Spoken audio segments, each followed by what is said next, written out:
కేసీఆర్ లేకపోతే తాను చేసిన మంచి పనులు తెలిసేవి కావని సీఎం రేవంత్ రెడ్డి అన్నారు. రావణుడి చెడు వల్లే రాముడు గొప్పతనం తెలిసిందన్నారు.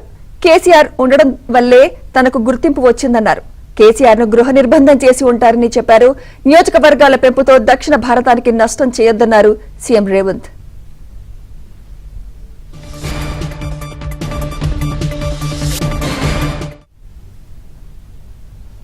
ఇదే అంశంపై మరింత సమాచారం మా ప్రతినిధి సిద్ధార్థ్ అందిస్తారు. సిద్ధార్థ్.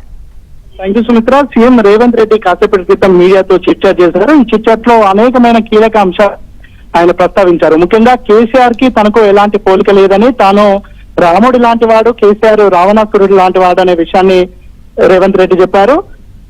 కేసీఆర్ చెప్పినవన్నీ విస్మరించాడు, చెప్పినవన్నీ మర్చిపోయాడు. కానీ తాను మాత్రం చెప్పినటువంటి వాగ్దానాలన్నింటినీ నెరవేరుస్తున్నాడనే విషయాన్ని చెప్పారు. ఇక దాంతో పాటు ఇప్పుడు నియోజకవర్గాల పునర్విభజన వల్ల సౌత్ ఇండియాకు ఖచ్చితంగా నష్టం వాటిల్లే అవకాశం ఉంది. ఇది సౌత్ ఇండియా రాజకీయ పార్టీలకు, సౌత్ ఇండియన్ ముఖ్యమంత్రులకు సంబంధించినటువంటి విషయం కాదు, సౌత్ ఇండియన్ కి సంబంధించినటువంటి ప్రజలకు సంబంధించినటువంటి విషయం కాబట్టి ప్రజలందరూ రియాక్ట్ కావాలి, ప్రజలందరూ చర్చించాలి. ముఖ్యంగా నియోజకవర్గాలు పునర్విభజించేటప్పుడు ఇప్పుడు సౌత్ కి నార్త్ కి ఏ విధమైన అంతరాయం ఉందో నియోజకవర్గాల పునర్విభజన తర్వాత కూడా అంతే అంతరాయం ఉండాలి.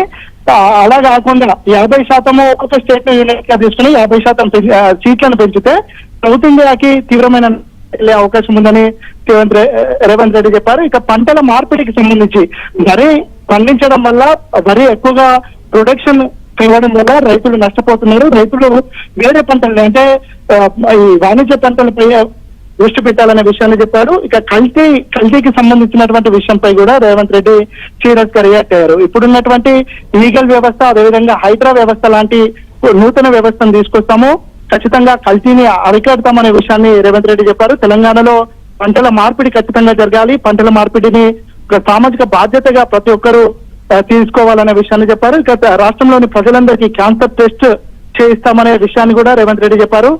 నియోజకవర్గాల పెంపు, అదేవిధంగా ఈ పంటల మార్పిడికి సంబంధించినటువంటి విషయాలపై తెలంగాణలో విస్తృతంగా చర్చ జరగాలి.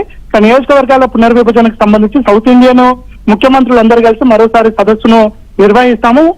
అంతకంటే ముందు ప్రజల్లో ఎక్కువగా చర్చ జరగాలి. ప్రజల్లో చర్చ జరగడం వల్ల బీజేపీ, కేంద్రంలో ఉన్నటువంటి బీజేపీ వాళ్ళు చేసే కుట్రలకు ఆపేసే అవకాశం ఉంటుందనే విషయాన్ని కూడా చెప్పారు. ఇక పంటలకు సంబంధించినటువంటి విషయంలో ఎక్స్పర్ట్స్ ని, వ్యవసాయ శాఖకి సంబంధించినటువంటి అధికారులు, వ్యవసాయ విశ్వవిద్యాలయానికి సంబంధించినటువంటి వాళ్ళు, ఇక్రిసాట్ వాళ్ళు, వీళ్ళందరూ కలిసి ఒక కమిటీని ఫామ్ చేసే అవకాశం ఉంది.